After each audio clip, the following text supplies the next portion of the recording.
to the latest episode of the She Speaks series from Let Her Speak. I'm Catherine Porth, your host and the founder of Let Her Speak. And today I have an incredible woman. Her name is Adrianna Foster, and she is a authentic self-expression singer, speaker, and trainer. If you're wondering what that is, by the end of this, you will completely understand this unique twist that Adrianna brings to self-expression, to becoming your authentic self, and to be able to really tell your story and speak to others and connect with others. Thank you so much for being with me today, Adrianna. Thank you so much. It's a pleasure to be here. Thank you for the invitation. I'm so excited. Oh, of course, of course. And I'm so glad that we were connected. The relationship that Adrianna and I have is another one of those stories of each of us knowing a mutual friend, Berta, and Berta connected us, which is I always love those types of stories because people always don't understand that it's sometimes just one person can open the gates for so many other new people that you meet. And Berta is definitely one of those people. Absolutely. Oh my God. Yes. And the power of those connections, is limitless. So definitely is worth exploring. And I'm very, very grateful. Yeah, yeah. So one thing I really would love people to know is your entire story of a journey of what brought you to what you do now. Absolutely. Thank you.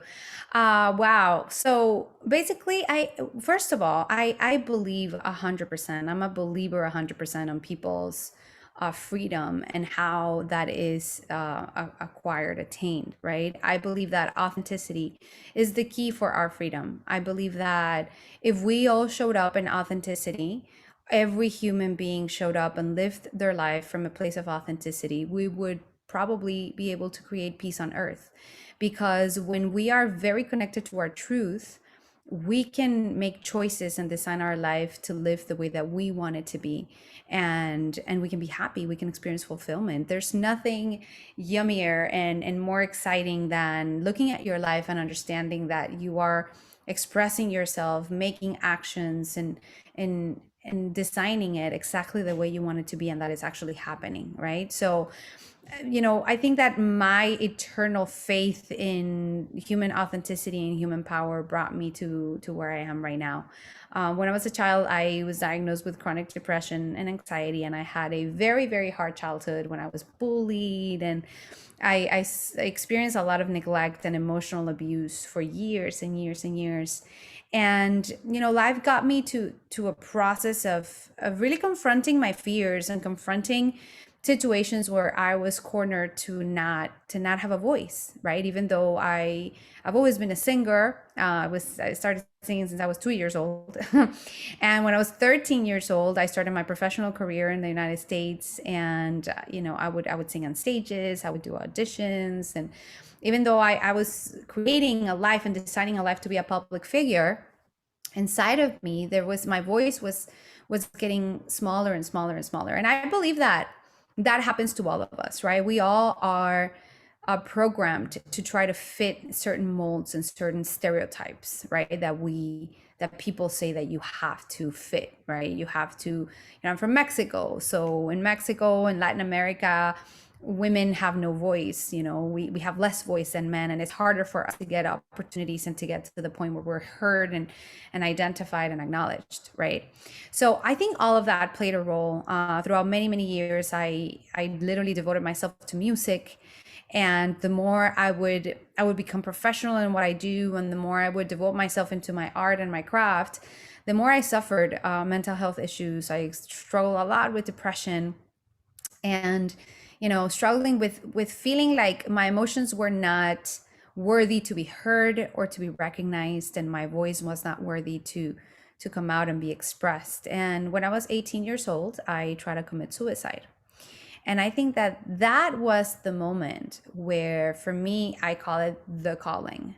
That was the moment where I woke up and I realized that I was living a life that it was prefabricated, that it was created to accumulate outside validation and acceptance. And I was completely ignoring who I was. So that's when I started the quest of, who is Adrianna? what is her voice? I started the quest of allowing myself to speak, just like the podcast, right? Um, and for years and years and years, I submerged myself in personal development courses, shadow work. I found hypnotherapy. I found astrology. I started understanding and studying human development, human behaviors, archetypes, and the mind, neuroplasticity, and how is it that our programming has the potential to define who we are as adults and how our life shows. 97% of what we do, our choices, what we decide in life is controlled by our subconscious, and our subconscious is controlled by the programming that we had in our childhood. So whatever we think that we are or we think that we deserve, this is what we portray outside in the world. So my journey, at the same time that I was doing my personal journey of healing, I was becoming very, very successful as a singer. I was traveling in Latin America. I released my first album, was super successful in Mexico and Latin America. I started gaining a lot of followers. And the more I would submerge myself in this life of being a celebrity and having cameras and fitting in it, in this stereotype of giving the people what they wanted or what I thought they wanted, the more I would disconnect from myself. So it was kind of like a battle, right? I was doing the shadow work to get back to myself, and I was continuously designing a life that I was not happy with. And in 2010, 2011, I just decided that my life had to change. And I started incorporating personal development into my music. I started changing the way that I was seeing, and I released my second album, and that album was like another calling, was another chaos, another like bomb that exploded. I lost all of my money. I was homeless with my little daughter and my ex-husband, and it was just the moment of the second time where I was like, okay, this is what I have to do. I have all of this experience. I've learned how to heal myself. I've learned how to live a life with no pills. I've learned how to change diagnosis. I've learned how to defy what doctors told me. And now I get to truly bring that into the present and tangible, make it tangible to my life. And that's when I went full time being a motivational singer. And that's when I became an authentic expression, self-expression trainer. And my path started by creating what I call a motivational concert, where I merge music with personal development, and I inspire people through music, and I speak about getting connected with your true self, and the shadow work and the process that takes, healing past traumas, healing old beliefs, healing your own obstacles that stop you from being the best version of yourself. And since then, I've been in that quest, and I have been able to help hundreds of people. I have been able to completely change my lifestyle. I designed my life the way that I want it to be, that including getting a divorce. And that was but that was key. And having a great relationship with my ex-husband, understanding that our relationship had to shift, and that we were really friends, not uh, partners, and falling in love again, and just creating a life where I feel completely connected with my motherhood journey, with my romantic journey with my partner, and most important, with my personal journey of self-care, that I learned how to fill my cup of love in order to be able to serve others. And I'm very humble to say that I've helped hundreds of people. I guide people through my Be Loud programs, the philosophy that I created. I'm going to talk about in a little bit. And I teach people how to practice authentic self-expression, how to defy all of the beliefs that tells you that you're not who you're meant to be, how to go back to where those beliefs started, how to shift them, change and transform them, and truly get into this beautiful place of healthy love where you remember who you are, you reclaim your voice, and I teach you how to be loud, how to find your stage and share your voice loud, unapologetically, and powerfully. So in a nutshell, that's my story. I think one thing I absolutely love about your story is that at so many different points and turns in your life, you could have continued to stay in the place that you were, or continue to travel backwards. Absolutely. And the fact that you at one point realized that there was a different life out there for you, and you had the fortitude to pull yourself up out of that, I think is just incredible because it's not a story that you always hear. And I think, for someone, if they are in that mindset and in that world and in that toxicity that's surrounding them, that they don't know how to break out of it, is there something, a nugget of wisdom, or that you, looking back, realize like that was what truly helped me pull myself out? Because I feel like a lot of Absolutely. times it's kind of, it is a little bit on you, because really there's not too many people that can, from the outside, pull you out. You kind of have to come to that realization yourself. Oh, 100%. One of the biggest challenges, yet the biggest gifts of becoming an adult is the space of responsibility. When you become an adult, you become 100% responsible for your life. No matter what happens, you are 100% responsible for taking care of yourself. And that's challenging because if you didn't have a healthy adult source to model you what it is to take care of yourself and to have healthy love, and if you didn't have the protection, the nourishment that you needed from your parents and your adult figures in your childhood that made you feel like you're safe and you're worthy and that you're capable, when you're an adult is like, putting you in the street and learning how to drive like that, with no prior instruction or even example, and you are going to crash many, many, many, many times, right?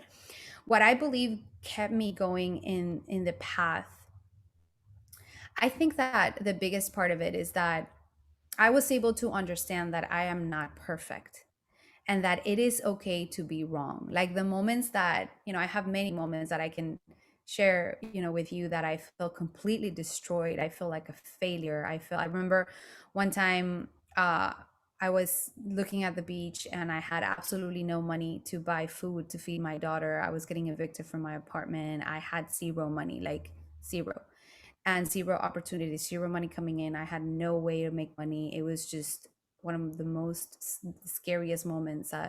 We were evicted from our apartment. We were living in the couch of my friend, and this internal fear and judgment of how is it possible that I'm a mother, I'm an adult, and I'm in this situation. Was like totally on top of me, and I think that compassion saved me. Just being able to connect and be like, you know what, it's okay. I'm a human being. I'm not perfect. I don't want to be perfect. I don't want to be right. It's okay to be wrong. I made mistakes. I thought this project, what I was doing, was gonna work, and it didn't. And connecting with that compassion and trusting that my voice was gonna guide me to wherever I needed to go, and that the universe, God, the higher power, my inner self, however you want to call it, has got me, that was going to protect me, and that I was always provided for. I had to make that choice. I had to believe that. It's not that I had it in me 100%. Like I had to make the choice. So at that moment, I had two choices, like you say, right? I could choose to be the victim of my story, just, feel like I was a failure and go through that dark path. Or I had to choose to believe that this could mean something good, and that there was, despite of underneath all of the failures and the mistakes and all of the judgment, underneath all of that, my true self was perfect, whole, complete, and awesome. And I had to believe on that.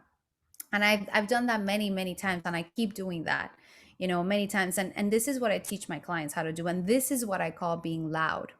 Loud is a philosophy that I created based on all of the experience that I just shared with you.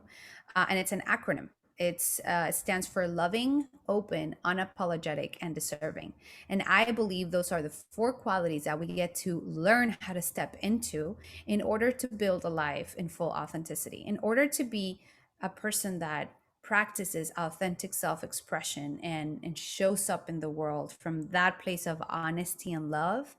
You get to learn how to be loving, open, unapologetic, and deserving. Learning what healthy love is, what boundaries are, that probably if you are in a situation of chaos or a situation of trauma, is because nobody model what healthy love is. You learn what functional love is, but your programming doesn't carry healthy love, right? So engage yourself in codependent relationships, in toxic relationships. You don't set boundaries. You don't express what you want. You don't ask for what you want. You believe that you don't deserve it. And all of that starts creating results, right? Being open to being wrong, open to being compassionate, open to like you say, getting up from the mistake, getting up from the failure, open for other possibilities, for things to come to you. Unapologetic, without having to ask permission or get anybody's validation for anything. Understanding who you are and believing in yourself, making the choice to believe that deep down inside of you, there has to be that light, that freaking powerful, awesome light that will move you forward and will make you pull through. And deserving, learning how to receive. Because we can do a lot of things, the universe can give us a lot of things, but if we don't let it in, if we don't know how to receive, then we're going to be stuck. We're going to create a self sabotage pattern that is not going to let us move forward. So, to answer your question, the moment that I was in those dark, dark, dark moments, where that I call it the dark room, I had to choose to be loud. I had to choose to learn how to do that and to ask for help, to receive help, to love myself and to be myself without having to need anybody's validation. And I'm not going to sit here and tell you that it was a very smooth ride and it was easy and positive. No, shadow work is not easy. Shadow work is full of tears, sweat, pain, and it's very scary. But again, the belief that I could do it is what got me through all of that. I love that message of it's a choice. It It's is. not something that all of a sudden the cosmos come together and and it just happens, it manifests out of nowhere. It's like, no, there was a series of choices that you made every day consistently to get to where you saw that power that you have, and bring 100%. that out. I'm really curious so how did you develop the Be Loud framework? How did you arrive at those At those four four. items? So Yeah. that I love that question. Thank you. It's a story that I love to tell. So right, the first time that I separated, right when my marriage was breaking, which was, I believe, it was like the ultimate layer for me to shift to where I wanted to go. I was working out. I was, of course, separation is always a death by itself, even if you're the one that chooses to do so. And, for the anxiety, I decided to enroll in this gym, and the classes started at 5 o'clock in the morning. I'm not a morning person at all, but I was open and I was like, okay, let's try it. And I was working out and it was still dark, and we were like in these warehouses, we were like running, right? And we had music, and and I felt like people were yelling and screaming and like, oh, blah, blah, you can do it, blah. And I would feel the need of like, shh, speak lower because it's 5 o'clock in the morning and we're going to wake up people, blah, blah, blah. And then I saw the trainer, I'm like, oh my God, I feel like, I'm disturbing people, like we're going to wake up someone. And he's like, we're not going to wake up anybody, it's the warehouses, nobody's here. And he started yelling, look, oh. And it just clicked. I was like, this is how I have felt all my life. I have felt like I have to lower my voice so I don't disturb someone, so I don't rock the boat, so I don't get someone to be mad at me or to create conflict. I've always felt like I have to lower my voice and not be myself so other people can be comfortable. And I was just like, I can't do this anymore. If I'm going to continue in this path of rebirthing, I have to be loud. I have to choose to be loud. And I was like, wow, this is a great idea. So then I went back to my office. I started brainstorming and I came up with those four because I was like, okay, so what are the four main cores that I have learned in my personal journey since I was 8 years old, since I was 18, that I tried to commit suicide, being in toxic relationships and this and that and being homeless and losing money and failure and all of the things that I've went through, right?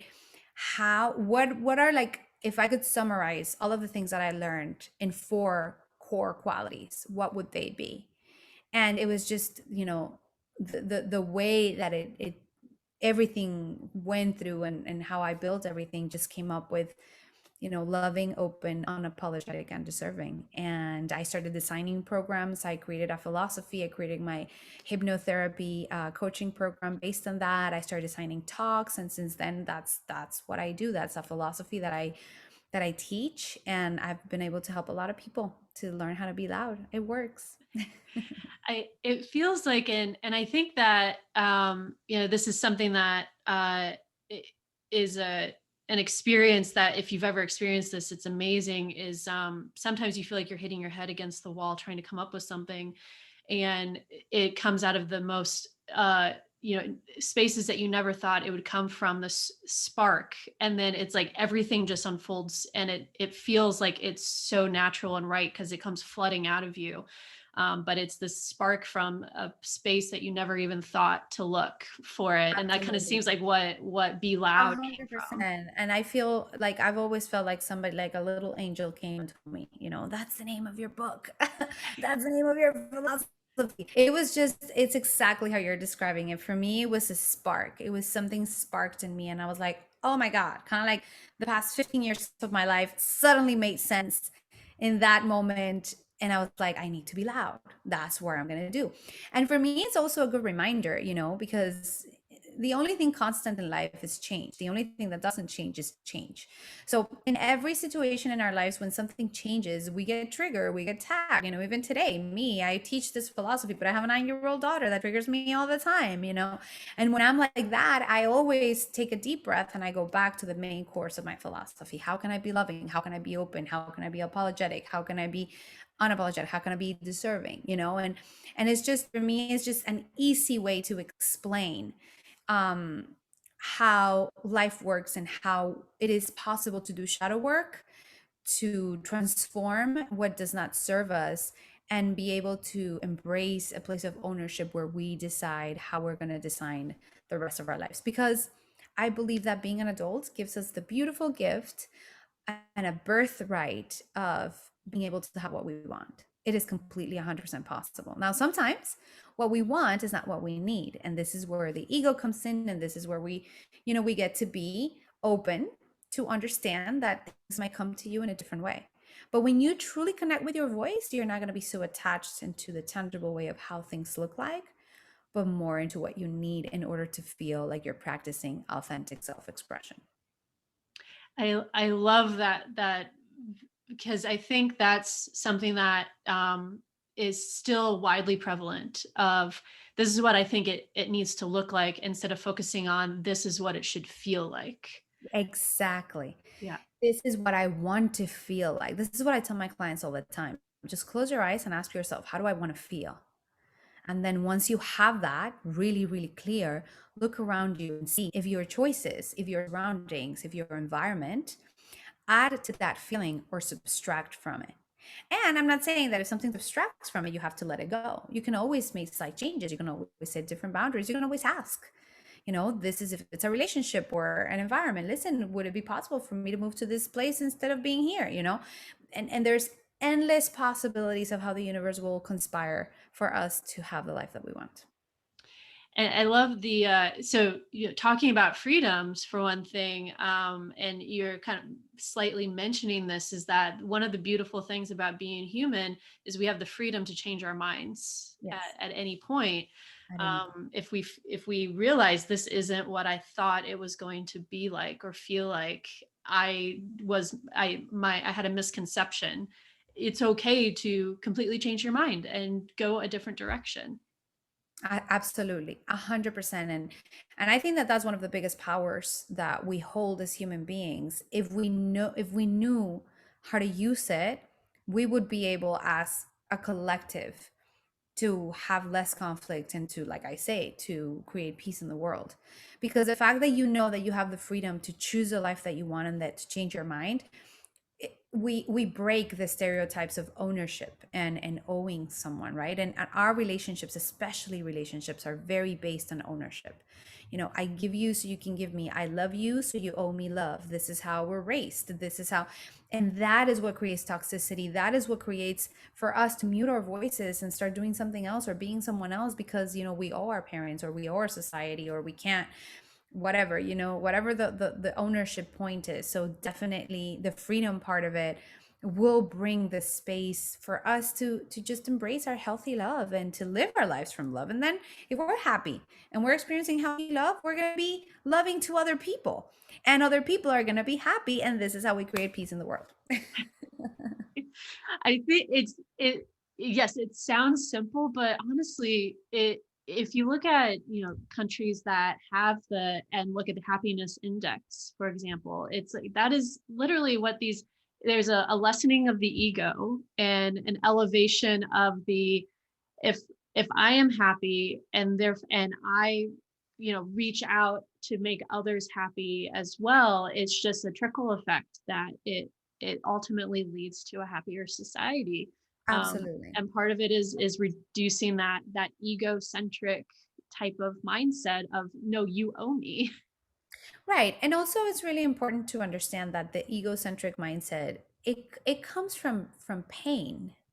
I believe that there's only two emotions. I believe that there's love and love and pain.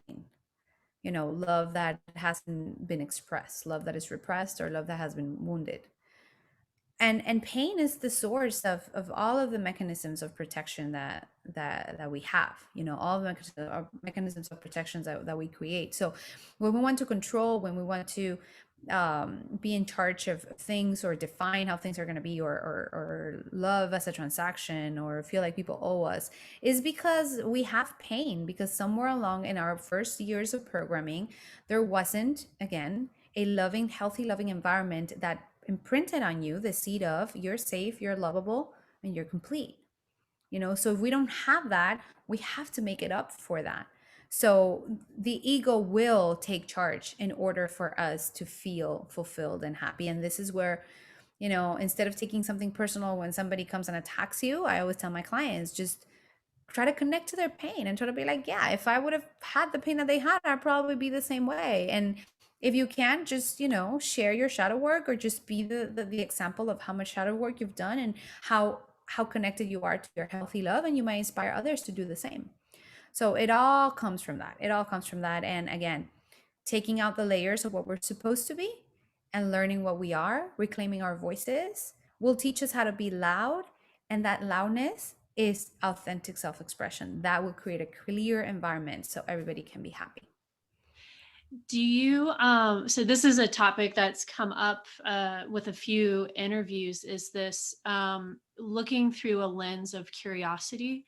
And I can relate that to when you see someone that is reacting negatively to you or to someone else and is lashing out in some way, instead of immediately going towards attacking them back, having a lens of curiosity, of wanting to understand the pain that they must have gone through, because that's not a normal reaction, normal reaction to something. And so I didn't know if that's, a part of how you frame it, or how you frame it Yeah, in a different way. absolutely. Well, first of all, you know, it's very important to understand that the labels that we apply to the things that we do are play a big role on how we react to life, right? So we are very used to labeling something as good, bad, wrong, right, normal, abnormal, right? So there's like this stereotype of, oh, this is how I'm supposed to be. And that is one of the biggest reasons why people resent that, or reject that, or get triggered, right? So I think that creating a space of neutrality where this is who I am will get you to understand in a deeper level, why is this situation triggering me this way? So this is where the self responsibility comes in. This is where, you understand that whatever that person's doing, what you're feeling, what you're experiencing, is your responsibility to figure out why you're experiencing it that way. And don't get me wrong, there's a fine line, because definitely some people can be very rude, right? So you're not going to be like, oh, this person's rude, but I'm going to send them love and I'm going to let them step all over me. No, I'm not saying that. But what I'm saying is that it's easier to handle a rude person, or a person that is acting in a rude way. This will be a better way to say it, right? It's easier when we take responsibility and when we understand, I'm getting triggered because of this, and this, but I'm not going to take it personal. So then I am going to decide what is the action that I get to do with this person. Do I need to set a boundary? Do I need to not have this person in my life? Do I need to have a conversation and make a request, right? This is going back to the environment. So definitely the neutrality will give us the space of taking responsibility because we won't judge ourselves, right? Oh, I'm getting angry. I should have not gotten angry. No, you are getting angry, and that's important. And you're experiencing anger and reminding yourself that emotions are an experience and that they come and go and that it doesn't define who you are. Now, be curious about what is the anger trying to tell me? What is the story behind the anger? What is the story behind the sadness? What do I feel about this? What is this telling me about myself? That gives you the opportunity to grow and to go closer to understanding what's your voice and to being loud about it. And then you get to choose, you get to decide how to react to this person or the situation in a specific way. And that is freedom. Freedom for your life and freedom, not allowing anything to define who you are or what you think about yourself. Make sense? Yeah, yeah, well, it makes sense, and I think, obviously easier said than done for a lot of people. 100%. This is why I did the comment, like, this is not a smooth ride of No. yay, let's be positive all the time. No. First of all, there's no positive or negative. There's just comfortable and uncomfortable. The uncomfortable feelings are as needed as the comfortable ones. So, that's why I'm not necessarily a fan of, the a lot of the tendencies towards, oh, I'm going to do my positive affirmations in the morning and I'm going to hijack the negative thought and put a positive thought. Not quite, because maybe those negative thoughts, which are not negative, they're uncomfortable, are trying to tell you something. They're part of your voice. It's your voice trying to say, hey, wake up, I'm abandoned. Look at me. Right. So if you keep ignoring them and just trying to put positive thoughts, positive, then you won't grow. So definitely, it's important to be able to balance both and to love both. This is the whole point of shadow work, to get to the point where you see the ugliest parts of yourself, the parts that you're not proud of, the parts that you don't like, the parts that you're super uncomfortable with, and being able to love it unconditionally. Going back to your first question, how did I get through all of those moments? I loved myself unconditionally and I gave myself the benefit of the doubt. That is how you do shadow work. And it's not easy because you have to sit on the darkness. You have to sit on the pile of shit, excuse my French, and smell it and feel it in order for you to be able to create light. So yeah, shadow work's not easy and it's completely worth it. Is there, through your program and the training and coaching that you do, is there consistently a point that is one of the most difficult places for people, that there's this hump that they kind of need to get over to do the rest of the work? Yes, absolutely. That's a great question. Is when people start really tapping into their core trauma, into the dark room, is when people start feeling, one of the hardest parts of my job is that people pay me to feel uncomfortable. And a lot of people don't want to feel uncomfortable. A lot of people just want the easy fix and they're just not willing. It's not their time, they're not ready, or they're just not willing. So part of my work is to get them to hell. A lot of my clients call me the hell tour guide. So I get you to hell and I sit down with you in the flames where you're burning and we learn how to love that. And most of my clients do the hump and are willing and they're courageous and they're like, yeah, this is what I'm going to do. They make that choice. They make the calling of, I'm going to reclaim my voice no matter what. I love myself. I believe in myself and I'm going to be loud. And I'm going to go through my dark forest and get burned and it doesn't matter. I will make it happen. And some don't, but this is my responsibility, right? This is where I usually, when I sign up people to my programs, I need to make sure that people are a good fit for the program. This is not for everybody. This is not a program for everyone. So I have a first initial consultation with no charge because I invest an hour of my time to make sure that you're a good fit. So it's my responsibility to recommend you the correct I would, or not the correct, the most, the best fit for you. If I'm a fit, I will recommend my programs, and if I'm not a fit, I will refer. If you're not a fit, then I will refer you. So I would say that most of my clients do the hump because, or the jump, because for the way that I speak to them, or that I choose them, I make sure that they have within it, or they're ready. And the ones that I don't is probably because I push them, or I was not specifically clear on understanding where they were. And sometimes if they're not ready, they can, we stop, we pause the program, and then months later they come back and they finish it. So I have a pretty good success rate. I'm pretty good at making sure that people are good for my programs. But yeah, that's the turning point. When you're in the dark room and you're like, "Oh my God, this hurts." You have to keep going. The way you talk about it, it reminds me a lot of the traditional hero's journey Yes. cycle of having to go, like when you said deep into the forest, into the fires. Yes. That feels very much like your hero's journey, which is something I'm a huge fan of, recognizing how the hero's journey applies in just everyday life. A Uh, hundred percent. Oh, 100%. And this is exactly what you're saying. It's a micro universe in our everyday life. Even when we go to the gym, we have to stay in the treadmill. We have to stay in the sweat. We feel like we're not gonna, be able to lift that last repetition of the weight. Whatever we want to do, we have to have the stamina and the resilience to just transform that darkness, or the heaviness, or the exhaustion, or the fear into something, into empowerment, into strength, into power, into movement, right? And that is exactly what happens with the emotional work. That is transformation. Transformation is just making the choice to go through the darkness and find light within the darkness. Hmm. is there I'm assuming there's a point that you reach where people are no longer maybe working with you, at least not working with you as often.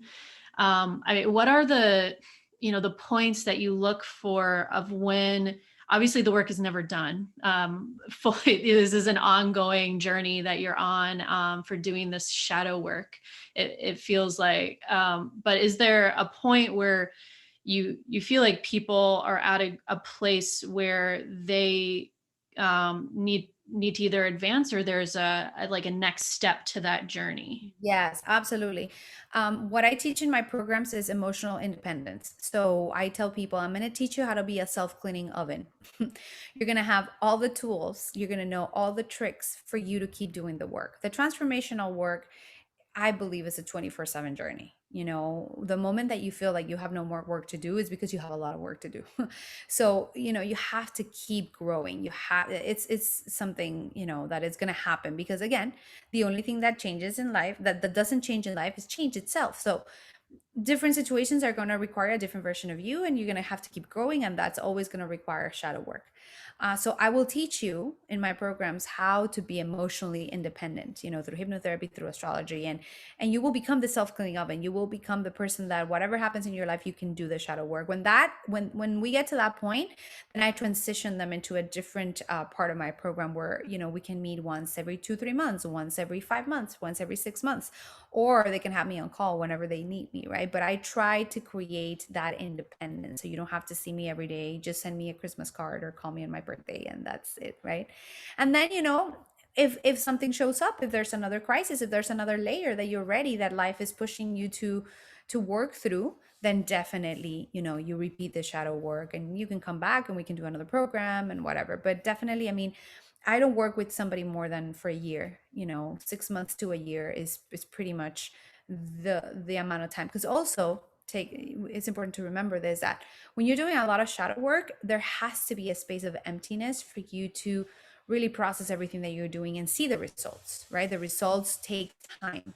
So when we do the work, it's kind of like, planting the seeds, planting the seeds, planting the seeds, and then the results are coming through. And that is something that, it needs time and space. So it's definitely important to have those timing in mind.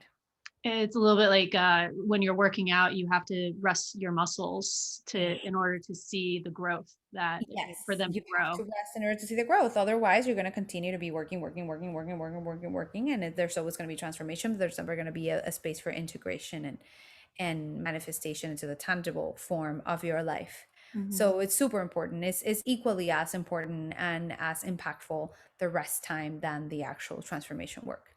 And I think that's one thing that I've had to learn over, the last several years once I was kind of in that hellfire place in my 20s that I was working my way out of, was that it's the rest that we forget, because we you don't see people resting because they're resting.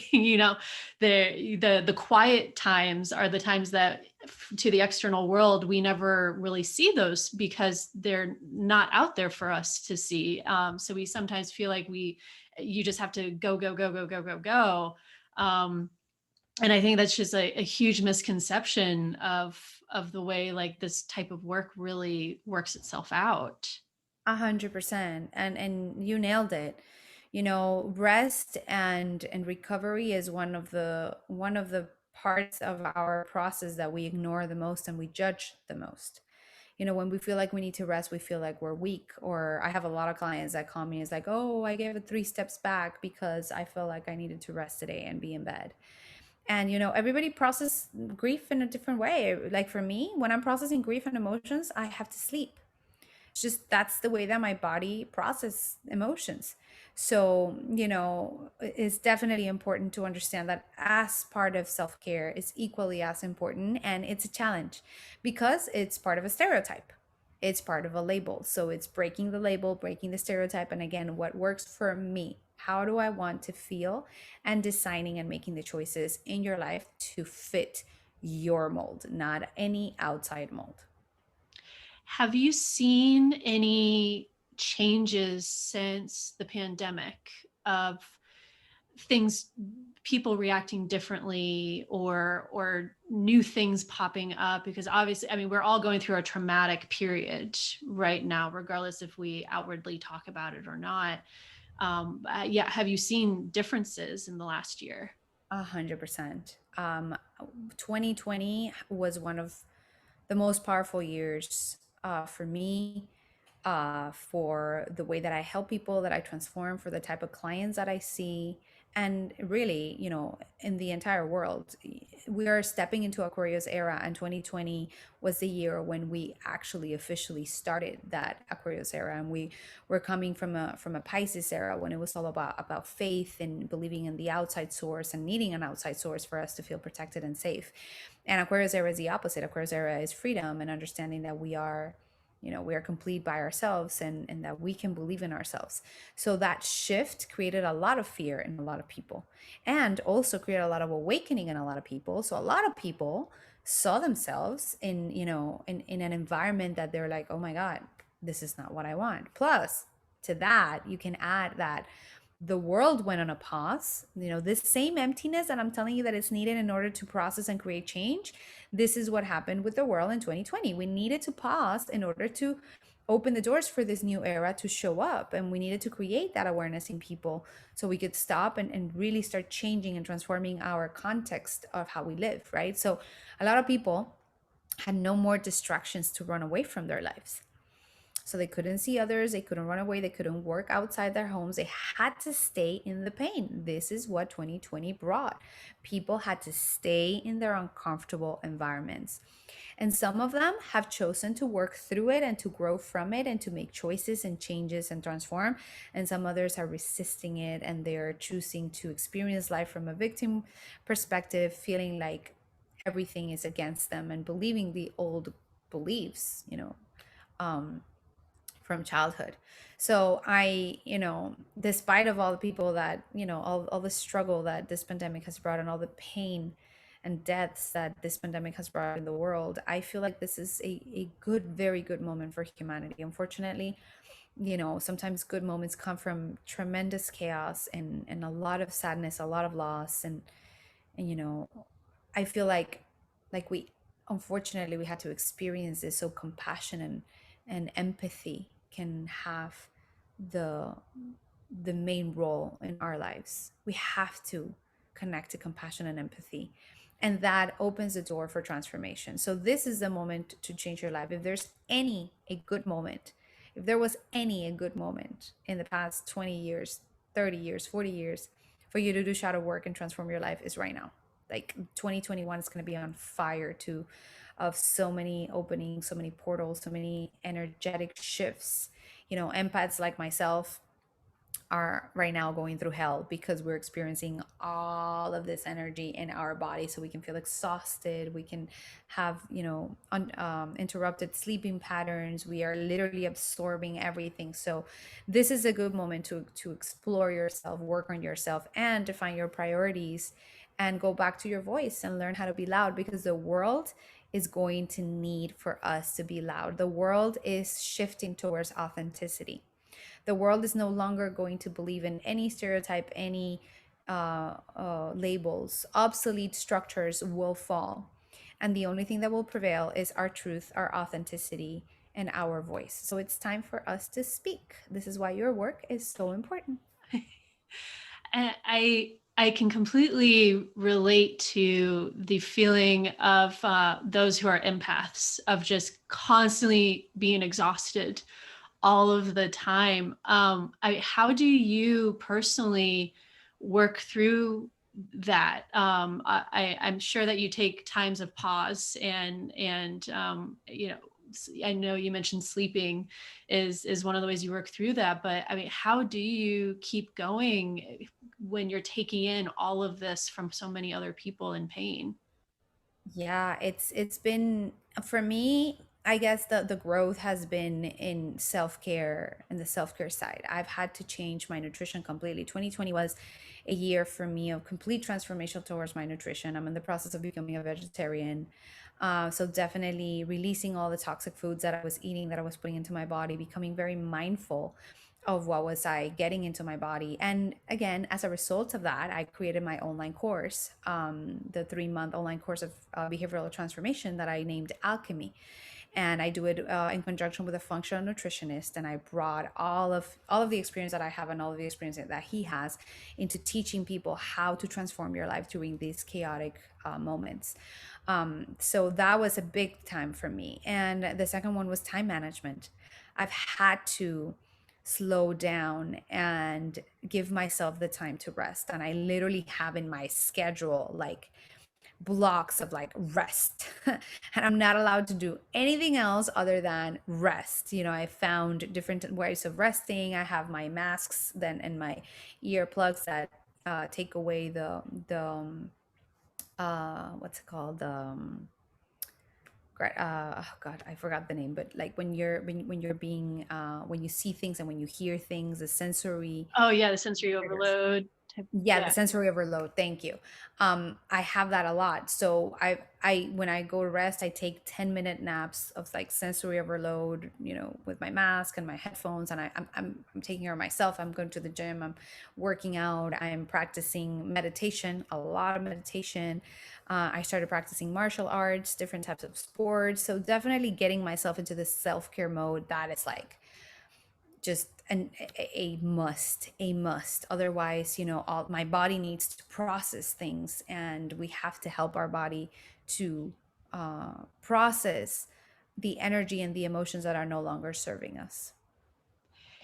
One question I have, because I know you work with all different types of people, and I think there is definitely a notion of, you know, the way that women process their feelings and process doing this type of work of reaching to a more authentic self, and the idea of toxic masculinity shrouding a lot of men, that, you know, that's a woman's thing to do and not a male thing to do.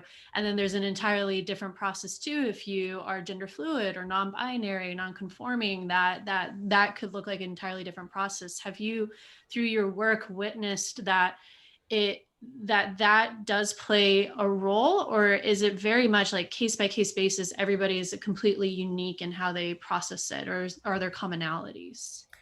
Well, That's a really good question. I think the biggest commonality is that people are rejecting labels and roles. That is huge. um like you said, our society, especially, I come from a Latin community, right? So in Latin communities, there's a big stereotype in what masculine and feminine is. And the energy, the domains of masculine and feminine have been completely distorted and created a lot of misconceptions about being for them being roles.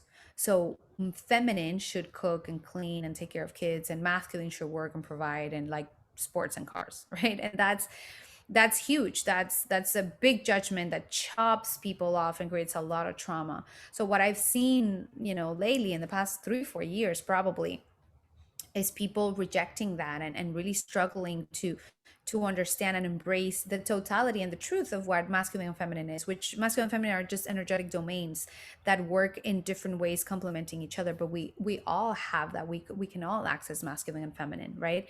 And there's definitely, what how you said it, the trend of the women stepping into the toxic masculine, which prevents them from receiving love, receiving help, receiving support, and experiencing what it is to be enough, and being able to be loved without feeling weak, without labeling themselves as weak. This is why I'm not a fan of the feminist movement. I believe that that's also a way of protection, a mechanism of protection. If I don't trust the masculine, so I have to step into it, and that's trauma, that's pain. So definitely, I think that separating the roles, first of all, cleaning up what we believe about the roles, what we believe about positive, masculine and feminine, and understanding the true essence of their domains and finding it within us, and loving each part of it, and making that connection and allowing for our masculine and our feminine to work in conjunction, helps us and helps my clients to be able to see relationships in a different way, and to identify and acknowledge men and women as equals, as neutral, as whole. And so, yeah, definitely the role thing is a big one. I think that's so because yes, like you said, in Latin culture, but most Western cultures and developed countries, a lot of times it's that we're not taught to embrace fluidity in any way. It is very black and white. This No, is we're this not taught role. to embrace the nothingness, the groundlessness. We are taught that fluidity, nothingness, and groundlessness is weakness, and there's fear around it. So this is part of how we react. It's all about control. And this is why we experience a society where there's so much inequality. Equality is not, it's not the first value of who we are. It's hard to reach equality when you essentially it's ingrained in your body to create differences between roles. So I think that the first step towards equality is to create to embrace the nothingness, to embrace fluidity, and to embrace neutral, and to understand that we are all neutral. It's just a matter of how we choose to show up in life. I love that. I think that's beautiful. That is exactly because you and I have talked separately that neither of us are call ourselves feminists or consider us a part of that, because there is a lot of toxicity that shrouds it, 100. just as much as the patriarchy that the movement is trying to fight against. I mean, there's toxicity because there's pain, like you said, in both areas. There's pain and Um, fear and rejection in both areas, and it's just a mechanism of protection. But working with it will only get you to protect yourself more, will only get you to close yourself more, and will only prevent you from experiencing love. So it's just it's a vice, it's a cycle, never ending cycle. yeah. Yes, that's the key, is like you once you get in this, it is so hard to break out of it, unless you really sit with it and sit Exactly. with exactly like what you said. Absolutely. Yeah. So the last question that I have for you, and I love to ask this because every woman has a different view of what it means to them, but what is ultimately the legacy that you are wanting to leave behind? Ooh, I got goosebumps with this question. You know, My dream, like my ultimate dream, is that when I die, hopefully very old, uh, first of all, my daughter can experience what it is to have a voice and be loud without it being a force mechanism of protection to impose herself into the world and prove everybody that she's worthy, but being a place of self expression in the most graceful and loving way to serve humanity. That's my goal number one. And if I grab that as an example, I would love to see people stepping into their authenticity, because I believe that this space of authenticity that I have experienced and that I teach my clients to experience is where we can find the true core of love. And loving, the act of loving, the verb itself of loving, is what opens up the door of everything that we want. When we live our life in full authenticity, we can understand that it's by giving that we receive, it's by giving that we practice being enough. And it's by giving that we will understand and learn that we are always provided for. Giving is just a micro universe of who we are and what we are worthy of having and what is our birthright.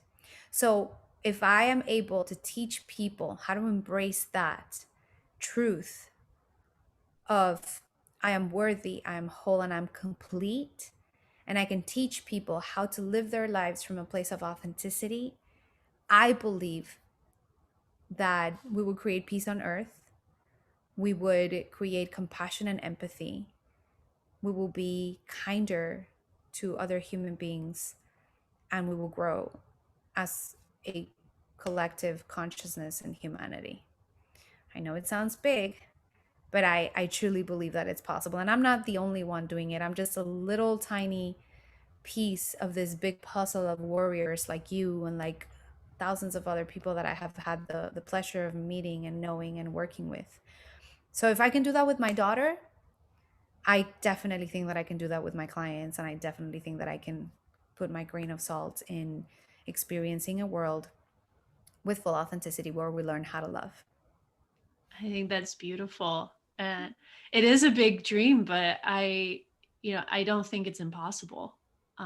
It Thank will take a lot of work, and it takes, like you said, a collective It's of a collective. a lot of us. Yeah, It's a collective. It's a lot of us, and that's why the work that you're doing is so important. That's why I'm so grateful to be here, and I super admire you for creating this space for warriors of love like myself to come and share our message, because I believe that all together we can definitely create the consciousness of the world. And as you know, we only need 2%.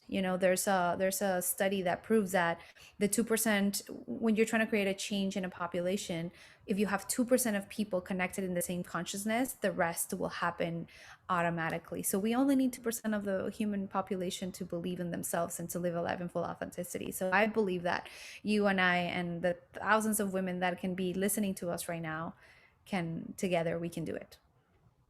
Well, thank you so much, Adriana, for being here. And we'll share all about your work and everything in the caption. But can you mention the best ways for people to connect with you? Absolutely, yes. You can go to my website. That's the easiest way. Adrianna with double N, adriannafoster.com. You can check out my programs. You can check out Alchemy. You can check out podcasts and all the other fun stuff that I do, events. I also have a monthly event that I am creating. It's a Zoom hypno music experience. It's a free event for the community. And each month I choose a different topic, and I have it the third Saturday of every month. You can go to my website, you can see all the information.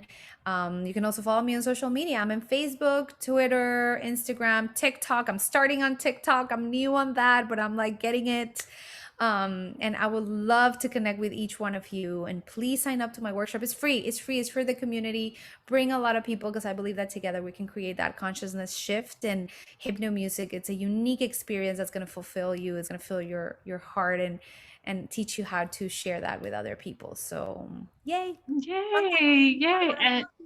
And we'll also share some of your music too, because we definitely want people to know about Absolutely. music that you've Yes, I written. forgot to mention. Thank you. Go to my YouTube channel. I have, a bunch of videos that I'm uploading all the time, a bunch of songs. I actually just released a new single in collaboration with an amazing producer, an arranger, Gami Ray, and an amazing singer, Mario Benti.